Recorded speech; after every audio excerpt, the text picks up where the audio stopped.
Greetings, everyone. Hope all of you are having an absolutely fantastic day. Owlcat recently provided some content creators a preview build of what Rogue Trader will look like at launch. This updated version has the final mechanics for all the homeworlds you can select, and I thought some of you might want to see a review of the different options. At character creation, you can select a homeworld, and each one will provide a feature that you automatically get, a list of characteristic bonuses or penalties, and a list of talents that you can select from them while leveling up. The game gives you a ton of opportunities to select a talent, so it's very important you have a list of great ones to choose from in order to make a complete character. Consequently, it's very helpful to choose a homeworld that closely aligns with the type of build that you are looking to create. From what I can tell, there's not a lot of reactivity to this choice, so any roleplay benefits are in your mind and aren't actually demonstrated in the game. So it's the mechanics that matter the most. Before we walk through the information, let me remind everyone that here at Slandered Gaming, we focus on RPGs, and more specifically, CRPGs. You can find builds, guides, and live streams for games like Pathfinder Wrath of the Righteous, Baldur's Gate 3, and Pillars of Eternity. If that kind of stuff interests you, be sure to hit the like button and subscribe so you don't miss any future content. Alright, starting at the top we have Death World. Characters who come from Death Worlds have survived incredibly harsh environments where creatures are constantly trying to kill them.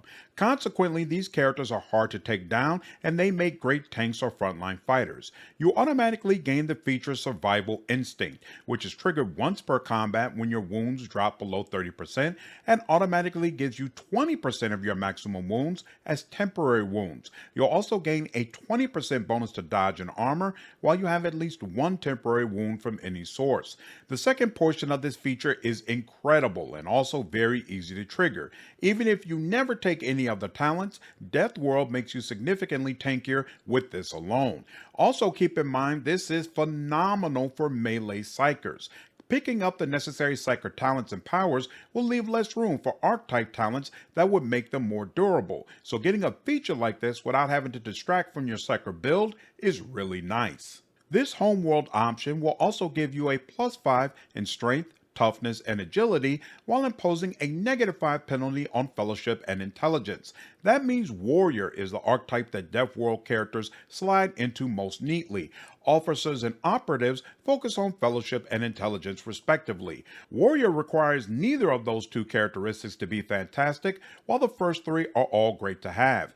Even if you wear heavy armor that significantly impairs your ability to dodge, agility is nice to bump up because it determines your initiative and getting a turn earlier in combat is a big deal. You also get a list of talents to choose from.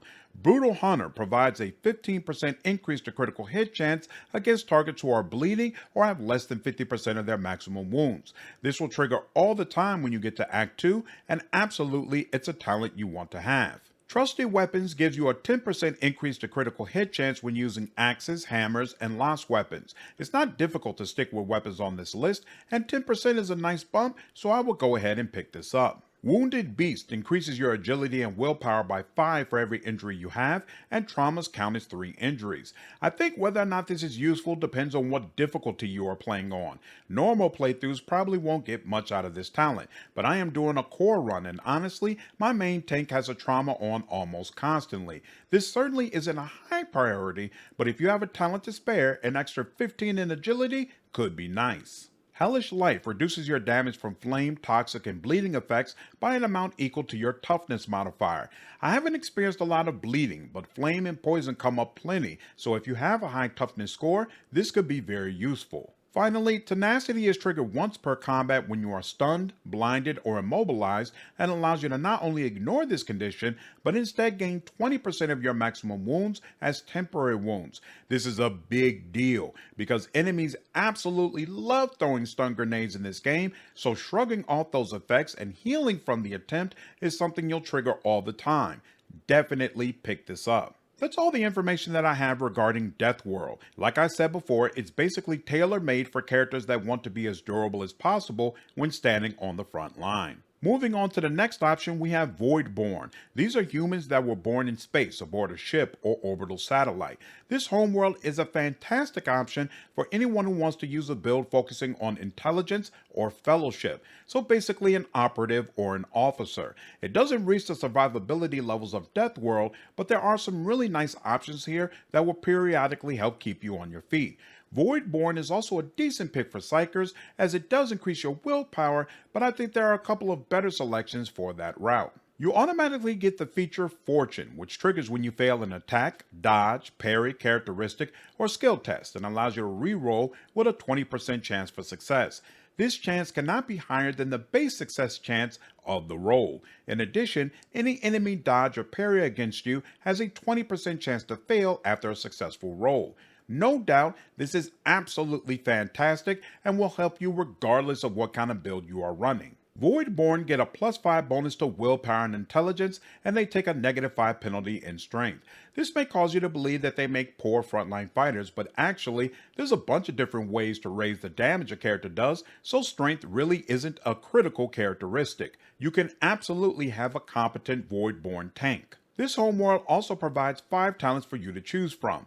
Bloody Mess triggers when you score a critical hit and gives you a 10% chance to double the damage. If you are focusing on increasing your critical hit chance, then absolutely this is worth picking up. Contagious Luck is triggered when you use a non-damaging ability on an ally, and it grants that character your fortune effect for 1 round.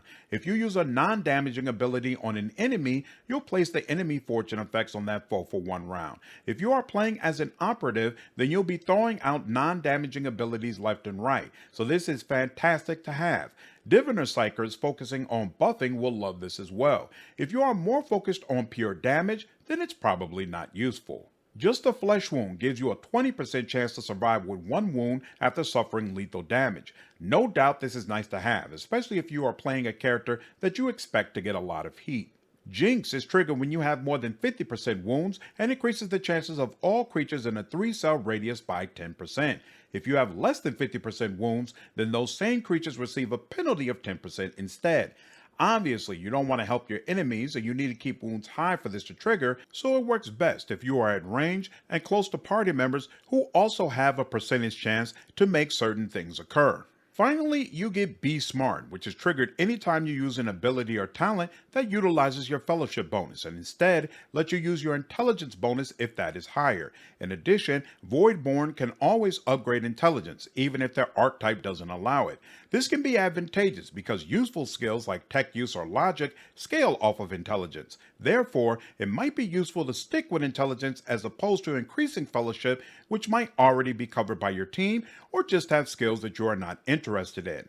That's all the information I have regarding Voidborn. Again, it's great if you want to focus on intelligence, and it gives you some nice survivability options as well. Next on the list is Hive World. Hive Worlds are places with an incredibly dense population where the majority of the planet's surface is covered in massive cities. This is a great option for players who want to focus on fellowship and drawing strength from staying close to their team. The officer archetype pairs very well with these mechanics.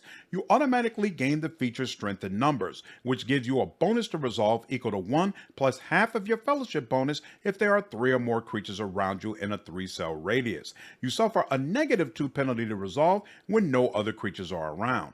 Resolve increases your momentum, which determines when you can use ultimate abilities, so keeping it high is very useful, and this should be relatively easy to trigger. Hive World characters get a +5 bonus in Fellowship and Agility, while they take a -5 penalty in Willpower. This works great for an officer, and even if you want to choose another archetype, there's nothing here that really holds you back. There is a list of talents you can choose from. Camaraderie lets you pass willpower resistance tests using Fellowship if that stat is higher. Keep in mind this is triggered when enemies use effects against you, not your abilities against them, so it doesn't help you if you're trying to be a psyker. Otherwise, this talent is something to consider if you know enemies are going to oftentimes target you. Outnumber is triggered when you have melee superiority and increases the effect by 10. If the enemy has melee superiority, the effect is decreased by 10. The second part of this isn't relevant because it's a talent which prevents enemies from getting melee superiority against you, and I suggest you take it. The first part of this only matters if you have enough party members who also operate in melee and you are comfortable keeping them all together. I don't like doing that because enemies love taking advantage of closer group party members, so I would say skip this. Weapon personalization causes all of your ranged weapons which deal physical damage to get a +1 bonus to damage, +1 bonus to armor penetration, +1 bonus to rate of fire, and -5 to recoil. In the beginning of the game, this is absolutely fantastic, but long term, it's a very small increase, so personally, I would skip this. Helping Hand is triggered when you start your turn adjacent to an ally and gives you an additional 2 movement points. If you end your turn adjacent to allies, all of you gain 2 movement points on your next turn. This is great if you need to move a lot and you have enough party members that operate in the same space as you to keep someone adjacent at all times. If both points are true, then this is very easy to trigger and potentially worth picking up, but personally, I would skip it. Finally, Fresh Start gives you a 50% bonus to dodge against the first attack of opportunity every round. If you are a melee character, you should probably just attack the enemy who is right in front of you. And if you are a ranged character, you should have a way to deal with enemies who step into melee distance without incurring an attack of opportunity. Therefore, I would say this is unnecessary and skip it. Alright, that's all the information I have regarding Hive Worlds. Again, they fold well into Officer, but honestly, I think it's the weakest Homeworld option, even if you want to use that archetype, and unless you really want to roleplay as a character from a big city, there's probably something that suits you better on this list. Next up is Forge World. These are heavily industrialized places where things are being created constantly. Instead of a feature, selecting this option will give you access to one of 3 augmentations. Subskin gives you a percentage bonus to armor, equal to 5 plus twice your toughness bonus. This is absolutely fantastic for frontline fighters, especially if they are going to wear heavy armor. Locomotion System grants a bonus to move points equal to half your agility bonus, and a percentage bonus to dodge equal to twice your agility bonus. If you plan to focus on increasing agility, this is a no-brainer and useful regardless of whether you are on the front or back lines. Finally, Analytics System gives you a percentage bonus to critical hit chance equal to 10 plus your intelligence bonus. If you are going to focus on intelligence, this is a strong choice. So basically, what you choose should depend on whether you are increasing toughness, dodge, or intelligence. No matter what, these are all fantastic options. Forge World characters get a +5 bonus in intelligence and toughness while also receiving a -5 penalty to fellowship. This makes them fantastic operatives, especially if you choose Analytics System for your augmentation. You do get a list of talents to choose from.